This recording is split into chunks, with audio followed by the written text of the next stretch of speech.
नमस्कार दोस्तों, आज बड़ी खुशी की बात है कि हमारे बीच में अचानक IPS doctor Rajesh Mohan sir और उनके छोटे भाई captain Kuldeep Singh Malik defence academy में पधारे हैं। भाई मलिक डिफेंस एकेडमी दोनों भाइयों का जोरदार स्वागत करती है। ये देखो भाई, यहाँ पे बड़का में बड़ी खुशी की लहर है।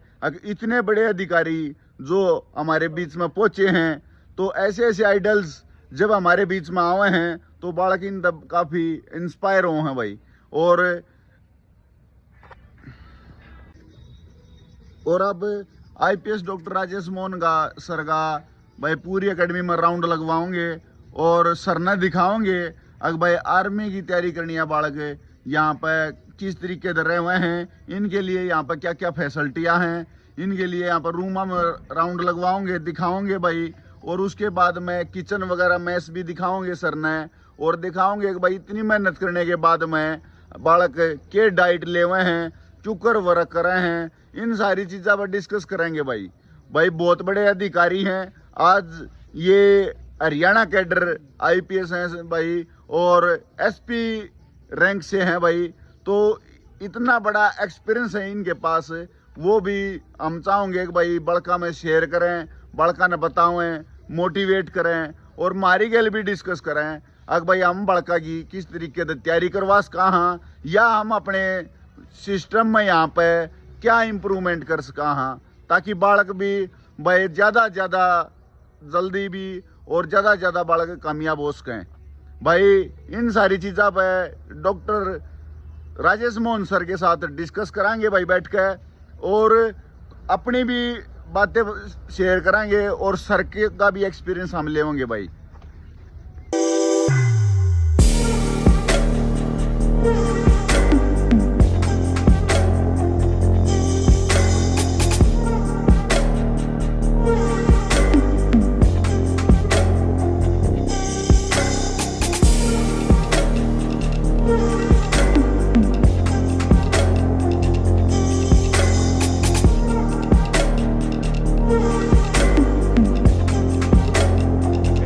मंच पे विराजमान मलिक जी, मेरा भाई, छोटा भाई कैप्टन, ये भी आर्मी में है, कृष्ण और अपन ग्रेवाल जी, और मेरे सभी साथियों।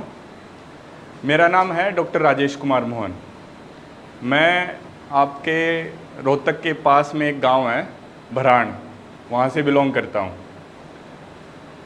मैंने जैसे इस वक्त प्रेजेंटली मैं आईपीएस ऑफिसर हूँ, और जो कहते हैं ना अपने डिस्ट्रिक्ट में एसपी लग जाता है, तो वो वाली पोस्ट है मेरी एसपी की।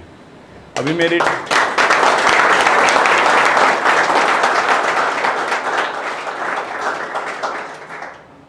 ट्रेनिंग चल रही है। ट्रेनिंग के बीच में मेरे को टाइम मिला, तो फिर मैंने सोचा कि थोड़ा सा अपने लोकल जो अपना लोकल टैलेंट है, अपने जो बच्चे हैं जो तैयारी कर रहे हैं, उनसे मुलाकात करता हूँ और उनको थोड़ा सा गाइड करता हूँ कि किस तरह से आप अपने लक्ष्य तक कैसे पहुँच सकते हैं।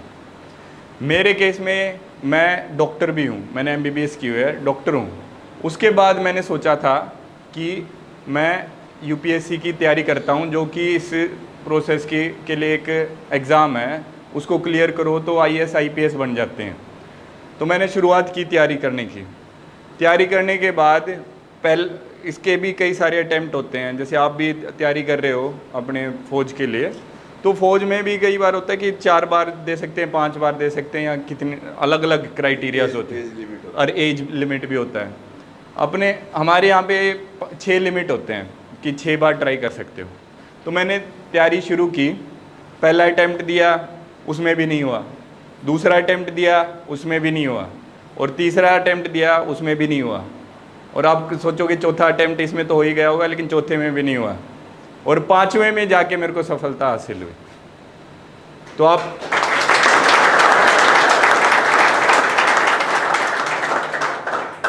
आप समझ गए होंगे कि मतलब स्ट्रगल मैंने भी की है। और एक बार फेलियर हो जाता है, उसके बाद बंदा हताश हो जाता है, और उसके बाद कहता है कि इस बार नहीं हुआ तो अगली बार ऐसा क्या है कि हो जाएगा।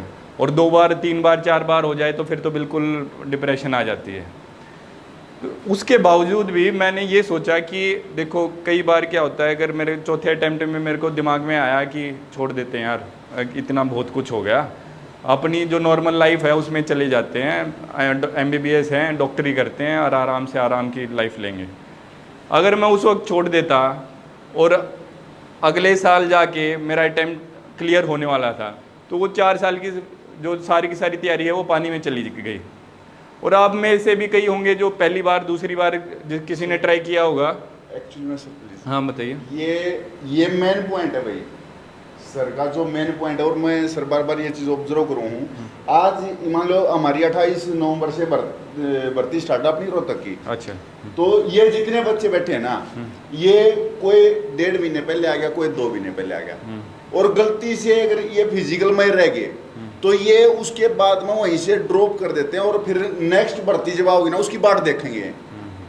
ये वही पॉइंट है सर का। तो मैं वही बात बता रहा हूँ कि जैसे अगर चौथी बार मैंने कर दिया कि हार मान ली और निकल जाता, और मैं उस वक्त प्रयास नहीं करता चौथी और 5वीं के बीच में और गिव अप कर देता, तो क्या मेरा 5वीं में हो पाता कि नहीं हो पाता? मैं बैठता ही नहीं उस एग्ज़ाम के लिए, तो होता कैसे? तो इसीलिए जैसे कह रहे हैं कि आप एग्ज़ाम आता है, एग्ज़ाम से पहले तैयारी करने लग जाते हो 1 महीने 2 महीने, इसकी बजाय अगर यही तैयारी आप पूरे साल करोगे तो क्यों नहीं आप सक्सेसफुल होगे? जो आपके जो मापदंड हैं फिजिकल के, वो तो पहले से ही डिसाइड हो रखे हैं कि ये वाला इतना है। अपनी 5 किलोमीटर की रन है, दौड़ है, वो इतने टाइम में ख़त्म करनी है, तो आप अपनी तैयारी करो कि उसे 1 मिनट पहले एक्स्ट्रा का एक कंफर्ट लेवल रखो। तो उसके लिए तो आपको कोई फोर्स नहीं कर रहा ना, कि मतलब ये नहीं कर रहा कि भाई आप बस उसके एग्जैक्ट उस पॉइंट पे रखो, और कि 10 मिनट दिया है तो 10 मिनट के अंदर ही करना है, अपना उसके आसपास ही रखो। आप ज़्यादा तैयारी करके 10 की जगह 9 मिनट रखो, क्या पता उस दिन थोड़ा सा आपकी परफॉर्मेंस डाउन हो, उस दिन थोड़ा सा आपका दिमाग में कुछ इशू हो रहा हो, या फिर उस 1-2 दिन पहले कोई हेल्थ इशू हो जाए, तो उसको कंपेंसेट कर पाओ आराम से। तो इसके लिए चाहिए कंसिस्टेंसी, लगातार डिसिप्लिन के साथ ही आप तैयारी करते रहो, और तैयारी करते रहोगे तो सफलता मिलेगी। अब डिसिप्लिन है, डिसिप्लिन जो फौज है ना, फौज एक नौकरी, अकेला नौकरी नहीं है, नौकरी कई सारी नौकरियां हैं, अपने प्राइवेट सेक्टर में कितनी सारी नौकरी हैं।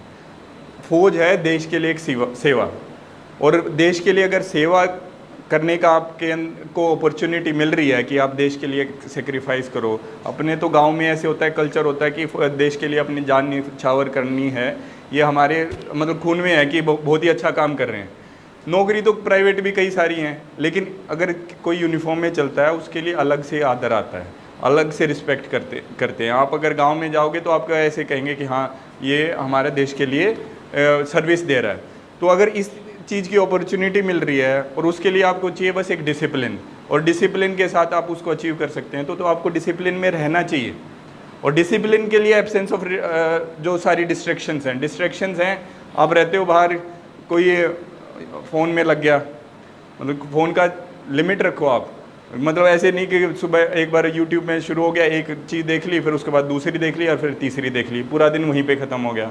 तीसरा है कि आप बाहर घूमने चले गए दोस्तों के साथ, तो उसमें कोई लिमिट ही नहीं है, आधा 1 घंटा अगर हो तो चलो वो जस्टिफाइड भी है। और आप 5-5, 6-6 घंटे अगर बाहर रह रहे हो, जो आपको जो चीज़ करनी है वो नहीं कर रहे हो, तो उसका तो आपके ऊपर नेगेटिव इफेक्ट ही पड़ेगा। तो इसी के साथ मैं कहता हूँ, जैसे मैंने किया है, मतलब कंसिस्टेंटली, और आपके सामने ही हूँ, आपके आसपास का ही आदमी हूँ, अलग आदमी नहीं हूँ। गांव से राइज़ हुआ है हमारा, मेरे पापा भी जैसे गांव में रहते थे, फिर हम बाद में चले गए। तो आप जैसा ही बंदा कर सकता है वो IPS की तैयारी, और वो सेलेक्ट भी हो सकता है, तो आप भी तो कर सकते हो। और आप में तो अभी पूरी एनर्जी है, यूथ की एनर्जी है, फिज़िकल थोड़ा बहुत गांव में चलते हैं तो खेती खुदी करते हैं, तो फिज़िकल का एक बेस तो है ही अपने पास, हमें बस उसको थोड़ा रिफ़ाइन करना है, थोड़ा टेक्निक में चेंज करना है, और उसको अपनी जो परफॉर्मेंस है उसको इम्प्रूव करना है, और सक्सेस आपको मिलेगी। तो इसी के साथ मैं थोड़ा सा अपने स्पीच को विराम दूंगा, और आखिर में 1-2 लाइनें बोलूँगा। माना अगम अगाध सिंधु है, संघर्षों का पार नहीं। माना अगम अगाध सिंधु है, संघर्षों का पार नहीं, किंतु मझधारों में डूबना साहस को स्वीकार नहीं।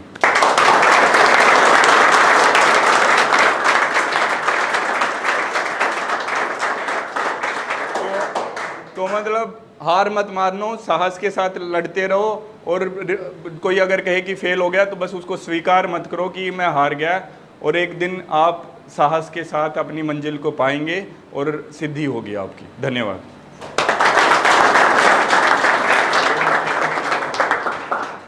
साथ में मेरे कैप्टन साहब हैं, आर्मी में ही है, ये भी आपको आपकी फीलिंग को बहुत अच्छे से समझ पाएंगे कि एक्चुअली में आप क्या सोच रहे तो हो। साथियों सभी ठीक हो? ठीक है, शोल्डर में लगाए। मैं देखो मुझे नहीं लगा ठीक हो आप लोग। क्यों? जो फौज है ना, फिजिकल मेंटल इन चीज़ों के अलावा एक और चीज़ है जिसको बोलते हैं उत्साह, जोश। ठीक है, जोश से काम करते हैं फौजी, है ना। और जंग होती है सिर्फ हथियारों से नहीं जीती जाती, जंग किससे जीती जाती है? हौसलों से जीती जाती है। तो हौसले बुलंद रखने, और वो कहाँ से दिखता है? आपकी आवाज़ से। तो ठीक हो सभी? गुड। हाँ, अभी आए ना लाइन पे। ठीक है, तो बेसिकली दोस्तों मैं भारतीय सेना में कार्यरत हूँ। अभी भाई ने हमें बोला कि जैसे मैं छुट्टी पे था तो बड़े भाई भी छुट्टी पे थे, तो हमने सोचा कि नया यूथ जो हमारा फ्यूचर है, आप लोग ही हैं फ्यूचर। ठीक है, भारतीय सेना का आप ही फ्यूचर है। यहाँ इन्हीं एकेडमी में बनता है फ्यूचर, सिलेक्शन होने से पहले बनता है फ्यूचर। ठीक है, कुछ समय बाद आप लोगों में से कुछ जो लाइन है, लाइन के दूसरी तरफ खड़े होंगे, है ना, फिर मिलेंगे। उस टाइम पे हमारा और आपका इंटरेक्शन एक दूसरे तरीके का होगा। ठीक है, हम एक परिवार का हिस्सा होंगे। भारतीय सेना एक परिवार है। अभी तक आपने जीवन जितना भी जिया आपने अपने घर में, आप देखेंगे जैसे आपके कोच साहब हैं, उनसे पूछेंगे कि जितना टाइम इन्होंने सर्विस की उस टाइम पे वो घर वालों के साथ उतना नहीं रहे जितने अपने साथियों के साथ रहे हैं। तो वो एक नया परिवार है, हर आदमी एक दूसरे के दुख दर्द समझता है। और भारतीय सेना के अंदर जितनी अपॉर्चुनिटीज़ हैं, जितने आपको अलग अलग फील्ड के अंदर जाने के मौके मिलेंगे, शायद कोई भी ऑर्गेनाइजेशन आपको प्रोवाइड नहीं करती है। लेकिन अगर आप पहले ही इस स्टेज पे जहां आप बैठे हो, इस तरफ बैठे हो, लाइन के इस तरफ बैठे हो, उस टाइम पे आप सबसे पहली चीज़ पूछनी है, भारतीय सेना में अगर आप आना चाहते हैं, आप क्यों आना चाहते हैं? क्या आप नौकरी के लिए आना चाहते हैं? भारतीय सेना सिर्फ एक नौकरी या पैसा कमाने का जरिया नहीं है, वो एक बलिदान है। बलिदान समझते हैं? हर एक कदम पे बलिदान है। और उस बलिदान के लिए जो आपका कलेजा होता है वो कितना बड़ा होना चाहिए? शेर से ही बड़ा होना चाहिए भाई। ठीक है, और वो बलिदान कहाँ से शुरू होता है? ग्राउंड से शुरू होता है। जब आपका जितना भी स्टिपुलेटेड टाइम है आपका 1600 मीटर ही आज 1600 मीटर करने का, जब वो आखिरी के 200 मीटर होते हैं, कैसा फील होता है? जब जोर मार रखा होता है, अंदर का बाहर आने वाला होता है ना, कुछ कहते हैं यार गिव अप कर देता हूँ, स्लो हो जाता हूँ। ठीक है, वो बलिदानी नहीं है। जो कहता है मर जाऊंगा लेकिन लाइन क्रॉस करूंगा टाइम से पहले, और कोई नहीं मरा आज तक। कोई मरा क्या? अगर मर जाता है, कोई मरा भी होगा, मैंने सुने ऐसे इंसिडेंट के कोई भाग के मर गया, वो उसकी सेना को जरूरत नहीं है। ठीक है, ये आप सोच रहे हैं कि ये जो कोच साहब आपको दौड़ा रहे हैं, रगड़ा दे रहे हैं, वो फाइनल है, उसके बाद जिस दिन सेलेक्ट हो जाऊंगा उसके बाद कोई रगड़ा नहीं साथियों, गलत सोच रहे हैं। अगर कोई यहाँ बैठा है वो सोच रहा है तो वगैरह से, वो ये स्टेज है। ये क्या है? नर्सरी पास कर रहे हो अभी आप, बहुत आगे तक जाना है। ठीक है, और जिसका कालजा बड़ा होगा ना वही जा पाएगा। उसके बाद जब तक नौकरी करोगे, जब तक, और जिसको उस रगड़े में मज़ा आने लग जाएगा, उसके लिए फ़ौज से बढ़िया कोई ऑर्गेनाइजेशन ही नहीं है। वो कहेगा यार यही चाहिए बस।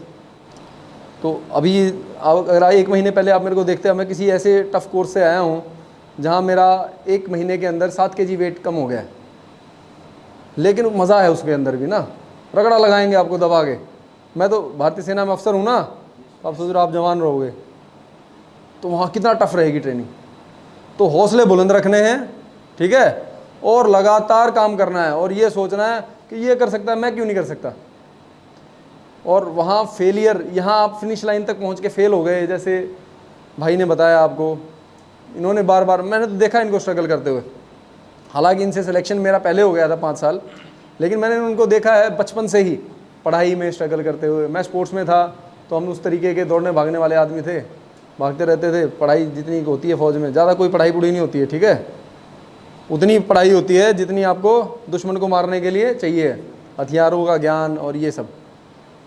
तो अगर आप ये सोचते हो कि मैं इस फिनिश लाइन तक पहुंचने में मैं गिव अप कर दूंगा, तो साथियों जो राह है ना बहुत कठिन है। आगे तुम्हारे सामने दुश्मन खड़ा होगा, गोली तुम पहले चलाओगे या वो पहले चलाएगा, और वो गोली ऐसे नहीं खड़े होकर रेंज पे गोली मारनी है। उससे पहले आप पता नहीं कितना दौड़ के या कितना क्रॉलिंग करके, क्रॉलिंग पता है ना, सबने करी है क्रॉलिंग, आए होगे, सांस टिक नहीं रहा होगा, और उस टाइम पे अगर 1 सेकंड आपने मिस कर दी, ये तो इसमें तो मिनटों का खेल है, वो सेकंडों का, सेकंड का भी फ्रैक्शंस आपने मिस कर दी तो आप नहीं रहोगे, ठीक है। तो इसलिए उस शिद्दत को, उस एम को लेके चलना है कि मैं किसके लिए काम कर रहा हूँ, इस धरती के लिए काम कर रहा हूँ, इसके लिए मरूंगा, इसके लिए मिटूंगा, इसके लिए मेहनत करूंगा। वो जज्बा नहीं है तो इसलिए नहीं है जज्बा, तो रास्ते बहुत हैं, है ना। और कोई ये नहीं कहता कि और रास्ते देश के लिए काम नहीं करते हैं, लेकिन भारतीय सेना में अगर आना है तो एक घुटने आपके और एक दूसरा दिल मजबूत होना चाहिए। घुटने भी बहुत घिसे जाएंगे और दिल का भी कई कई जगह टेस्ट होगा, है ना। तो इसी के साथ सुबह जब रेस मरवाते हैं को साहब, तो उस टाइम पे ध्यान रखना है कि भाई टाइम से लेट नहीं होऊंगा, कुछ हो जाऊँ, मर जाऊंगा, गिर जाऊंगा। बहुत यहाँ हॉस्पिटल बहुत है ना दुनिया भर के, कोई नहीं मरने देगा आपको, ठीक है। खींच के लेना, मीटर खींच के। वो आगे बोलते साहब अब सेलेक्ट हो गए, लेकिन पंजा दबा के रखना है, क्या समझे। रेस जो है ना ढीली नहीं होनी चाहिए। तो भारतीय सेना के अंदर यही है। आप ये सोच रहे हो कि ये बीच में ब्रेक लगेगी, ब्रेक नहीं है भाई, कहीं ब्रेक उसी दिन है जिस दिन आप घर आओगे, ठीक है। और जज्बा आप देखोगे आपके अंदर वो फ्रीडम मिलेगी आपको ऑपरेशंस में, ठीक है। आदमी मारने का मज़ा पता है तुम्हें, हाँ। सरकार लाइसेंस देगा तुम्हें, तो जाओ दुश्मन को मार के आओ, उसके साथ अवार्ड भी मिलेगा, ठीक है। ये कोई ऑर्गेनाइजेशन नहीं देगी तुम्हें, ठीक है। तो इसलिए जोश के साथ, जज्बे के साथ काम करते रहना है, निरंतर काम करते रहना है। एक बार फेल हो गए, मैं मानता हूँ कि कुछ लोग हैं जो बचपन से जिनका खाने की रूटीन अलग तरीके की है, थोड़े मोटे हो गए, कोई ऐसी जगह नहीं है कि भाई आप कम नहीं कर सकते हो। मोटा पतला हो जाएगा, कमज़ोर मजबूत हो जाएगा, लेकिन एक ही चीज़ चाहिए, जज्बा और निरंतर ट्रेनिंग, ठीक है। तो फिर इस बार कौन कौन सेलेक्ट होंगे? गुड, ठीक है। तो मिलेंगे कभी ऐसे ही राह में ना। फौज एक बहुत छोटा ऑर्गेनाइजेशन है, कहीं ना कहीं टक्कर ही जाएंगे, ठीक है। तो मैं तुम्हें पहचान लूंगा जिसको देख लिया मैंने। हो सकता है कल कोई इतनी बड़ी दाढ़ी बैठ लेके हूँ, तुम्हें ना पहचान में आऊँ, ठीक। जो इस बात ने पकड़ दिया, समझ गया, देखो बहुत डिटेल में बता दिया। और जो तुम समझ गए होगे ठीक है, नहीं समझे तो मैं समझा दूं। सर ने बताया अब जहां पर लाइन खींच दी ना, उस तरह पहले डाउन पड़ का मतलब नहीं है फौज, समझ में आइए। उससे पहले अगर तुम डाउन पड़ गए तो उसका मतलब नहीं है फौज में जाने का, तो डाउन नहीं पड़ना है, नंबर 1 बात। दूसरी सर ने बता दी, अब लगातार भागा में जब तक सिलेक्शन नहीं हो गया, लगातार भागा में काम करे जाओ। मैं गारंटी दूं उस चीज की, जैसे ये दोनों अपने बीच में आ रहे हैं सर, एग्जाम्पल है। अब भाई सिलेक्शन लेकर जाओगे, नौकरी लेकर जाओगे 1001%, क्यों सर? बिल्कुल बिल्कुल।